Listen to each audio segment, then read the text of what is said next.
चलिए एक और स्पेशल गेस्ट अपने शो में जोड़ते हैं, आईसीआईसीआई सिक्योरिटीज के head strategist Vinod Kharki. Vinod, good afternoon. ETN of Swadesh पे हमसे बात करने के लिए बहुत बहुत धन्यवाद। विनोद ने बहुत ही एक अच्छी रिपोर्ट लिखी है और बहुत वेरी ऑफन कोटेड भी हो रही है। Vinod, I must congratulate you. कम से कम 2 से 3 फंड मैनेजर्स ने मुझे वो रिपोर्ट कोट की हमारी बातचीत के दौरान, और लास्ट टाइम हमारा डिस्कशन नहीं हो पाया, but it is circulating very well among your clients. और वो है कि जिस हिसाब से इंडिया इंक का कैश फ्लो एक्चुअली इंप्रूव हो रहा है, यहाँ से आपको लगता है कि ये ट्रेंड और स्ट्रेंथ गेन करेगा? आपने काफी ज्यादा अपने यूनिवर्स की और ओवरऑल कंपनीज की फाइनेंशियल सिचुएशन को एनालाइज किया है। आपको लगता है ये cash flow, free cash flows और अच्छे हेल्दी होंगे यहाँ से आगे चलते हुए? हाँ, धन्यवाद आपके शो में बुलाने के लिए। हाँ, तो ऐसा है कि इंडिया की जो प्रॉफिट साइकिल है वो 2008 के आसपास पीक आउट हुई थी, जब हमने करीब 7% प्रॉफिट टू जीडीपी बनाया था। और उसके बाद क्या हुआ है कि जो इन्वेस्टमेंट साइकिल वहां से ड्रॉप होने लगी और क्रेडिट साइकिल भी वहां से ड्रॉप होने लगी। आपने देखा होगा कैसे इंडस्ट्री क्रेडिट और इन्वेस्टमेंट रेट वहां से फॉल हुए हैं। तो उसके चलते क्या हुआ है कि जो large part of the economy है, जिसमें इंडस्ट्रियल्स हो गए, बैंक्स हो गए, कॉर्पोरेट बैंक्स हो गए, और जो सिक्लिकल कंपनीज हैं, उनकी प्रॉफिट काफी कम हो गई। इनफैक्ट बहुत लॉसेस भी देखे हमने, जो लॉस पूल्स बढ़ गए। और उस चक्कर में जो प्रॉफिट टू जीडीपी नंबर है वो लगभग 2% के नीचे चला गया 2020 में। और 2021 में हमने देखा कि ये करीब ऊपर आ गया, जबकि कोविड चल रहा था, इतना बड़ा क्राइसिस था, इतना रिसेशन में चला गया था इकोनॉमी 2 क्वार्टर के लिए। बट उसके बावजूद जो है प्रॉफिट टू जीडीपी 3% पे आ गया। और अब तक जो हमने FY22 में अब तक जो सितंबर रिजल्ट्स का अगर आप जोड़ें तो वो नंबर कम से कम 4% पे पहुंच गया है। तो इसके पीछे जो है काफी स्ट्रक्चरल चेंजेस दिख रहे हैं हमको। एक तो ये है कि जो कमोडिटी प्राइसेस लगभग पिछले 10 सालों से नीचे जा रही थी, वो ऊपर आने लगी हैं, डिमांड के चलते हुए भी, और थोड़ा सप्लाई इश्यूज भी हैं, उस चक्कर में ऊपर आए। बट डिमांड भी है। अभी आपने सुना ही होगा पिछले हफ्ते यूएस ने एक सबसे बड़ा उनके इकोनॉमी में इन्वेस्टमेंट इंफ्रास्ट्रक्चर बिल पास किया, ऑलमोस्ट 1.2 ट्रिलियन का, अनप्रेसिडेंटेड है। तो आउटलुक अच्छा है इन्वेस्टमेंट का। इंडियन गवर्नमेंट भी काफी इन्वेस्टमेंट्स कर रही है। तो इस चक्कर में हमने देखा कि जो कमोडिटी रिलेटेड कंपनीज हैं और जो investment related infrastructure, so government spend कर रही है, कमोडिटीज ऊपर हैं। और दूसरी कंपनीज जो अभी तक हम कहते थे कि एनिमल स्पिरिट्स बिल्कुल नहीं है प्राइवेट सेक्टर में, हमने देखा कि लार्ज कंपनीज अब अनाउंस करने लगी कि हम भी आगे जाके जैसे डिमांड बढ़ेगी इन्वेस्टमेंट्स करेंगे। तो इसको देखते हुए हमने, और डिमांड भी अच्छी है, तो इसलिए profit cycle, cash flow cycle सब बढ़ रही है। और इनिशियली क्या हो रहा है कि कंपनीज जो कैश फ्लो या प्रॉफिट बना रही है, उससे वो अपने लेगेसी डेट जो है उसको रीपे कर रही है। तो उस चक्कर में शुरू में क्रेडिट साइकिल नहीं पिक हो रहा है, बिकॉज जैसे कोई भी कंपनी है, जब पिछला साइकिल, जब वो डीलेवरेजिंग का जो साइकिल चल रहा है अभी भी, इनिशियली क्या करते हैं कि वो क्या अपना पुराना डेट रीपे करते हैं, और जैसे जैसे न्यू डिमांड और न्यू इन्वेस्टमेंट्स आते हैं, क्रेडिट साइकिल भी पिकअप होता है। तो आई थिंक ये एक दशक का जो रिवर्सल है वो अभी जस्ट शुरू हुआ है। और इस तरह के ट्रेंड जो है डेकेडल ट्रेंड होते हैं, तो ये काफी टाइम तक चलेगा। कैश फ्लोज इंप्रूव होंगे, प्रॉफिट साइकिल इंप्रूव होगा और इन्वेस्टमेंट्स इंप्रूव होंगे। सो आपको लगता है कि यहां से नेक्स्ट 5 इयर्स में कैश टू जीडीपी कितना बढ़ सकता है?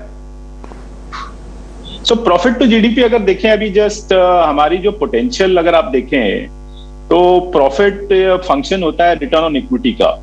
तो हमारी जो पोटेंशियल रिटर्न ऑन इक्विटी, जो निफ्टी 50, जो एक तरह से आप देखे जाए एक रिप्रेजेंटेशन है टॉप 50 कंपनीज का इकोनॉमी में, उनकी peak potential return on equity 2008 में करीब 25 से 30 के बीच में थी, जो अभी इतना ऊपर आने के बाद भी करीब 13-14% ही है।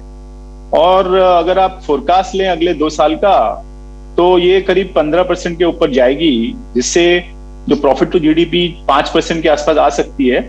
बट जैसे मैंने कहा कि जो हमारी पोटेंशियल है रिटर्न ऑन इक्विटी की, वो 20% के ऊपर 25% तक जा सकती है, और प्रॉफिट टू जीडीपी भी जो है वो 6-7% के रेंज तक हमने देखा है कि पिछले पहले जो साइकिल्स हुए हैं उनमें गई है पीक पोटेंशियल, जो हमारी प्रॉफिट टू जीडीपी और आरओई पोटेंशियल है बेसिकली।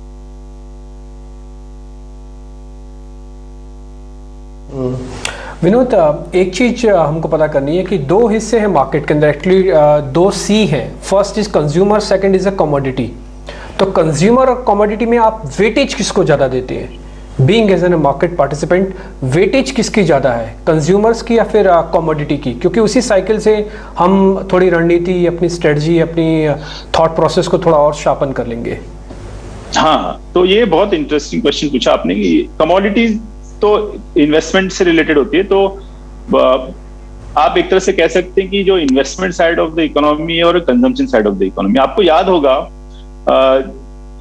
कोविड से पहले ये एक बहुत बड़ा क्वेश्चन बन गया था कि हमारे इकोनॉमी में सिर्फ कंजम्पशन ही थोड़ा बहुत जो चल रहा था वो भी वीक हो रहा था, और एक बहुत बड़ा क्वेश्चन मार्क लग गया था कि अगर हम इन्वेस्टमेंट नहीं करते हैं, न्यू फैसिलिटीज नहीं बनाते हैं, मैन्युफैक्चरिंग बेस नहीं बनाते हैं फॉर ग्लोबल एक्सपोर्ट्स, तो कंज्यूम कर करके हम हमारी इकोनॉमी कितनी चल सकती है। That was one of the questions which were being asked pre Covid से भी हम बात कर रहे थे।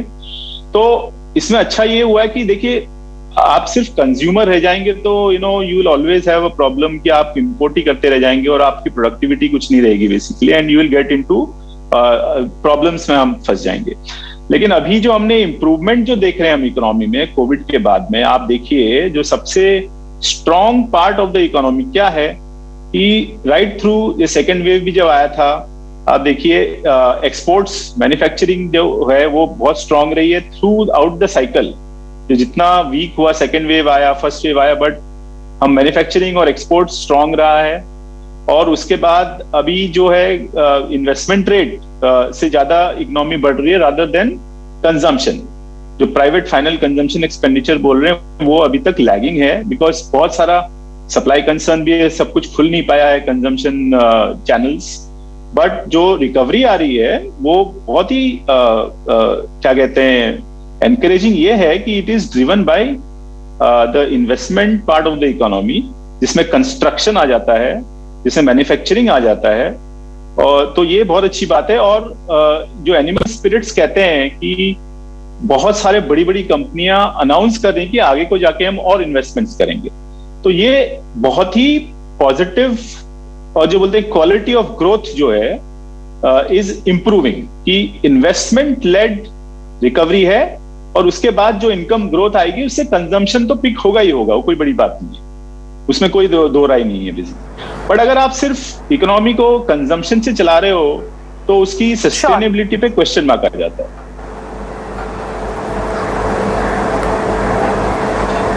Correct, right, very rightly said Vinod.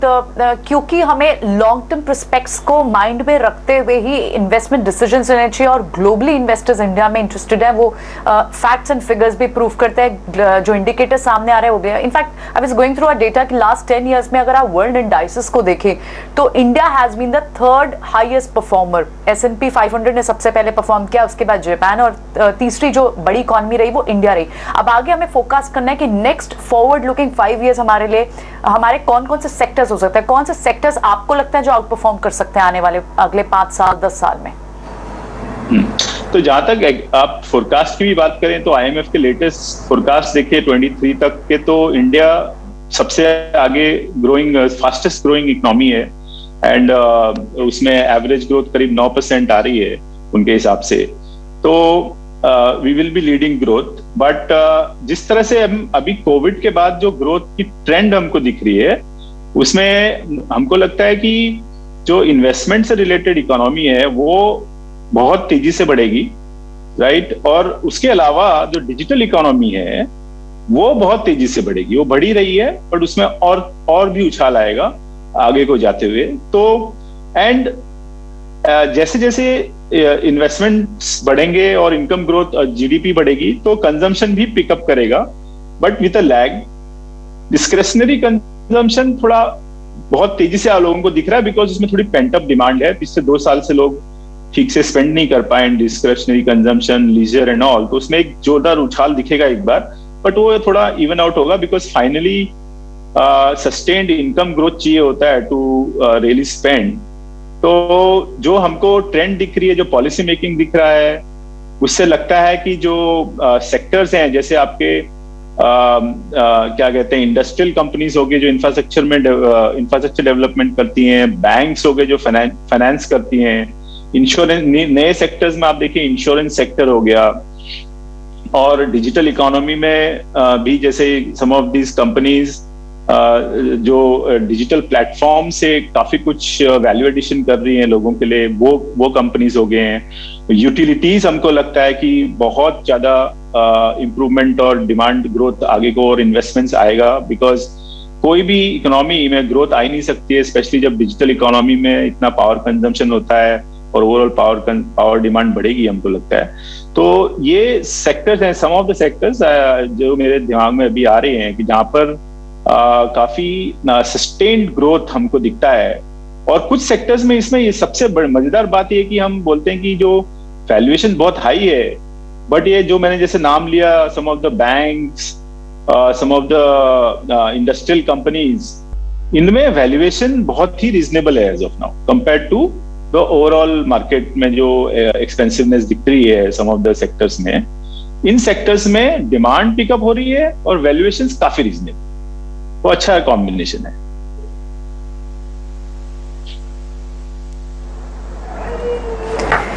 Alright, तो कॉर्पोरेट अर्निंग्स अच्छी हैं, अच्छे इकोनॉमिक इंडिकेटर्स हैं, जिसके फ्रंट पे डोमेस्टिकली इंडिया लुक्स बॉइंट आगे आने वाले कुछ सालों में भी। और कई सारे सेक्टर्स पर विनोद कालके हमसे बात कर रहे हैं जो उन्हें अच्छे लगते हैं और जो आउट परफॉर्म कर सकते हैं। Thank you so much for giving us time today and talking to us. तो हम बात कर रहे थे आईसीआईसीआई सिक्योरिटीज के हेड इक्विटी स्ट्रैटेजिस्ट जो अपना आउटलुक शेयर कर रहे थे on Indian markets, and he talked about lot of sectors also. Thank you so much for joining us on today. और अब एक बार व्यूअर्स को बता दें, आप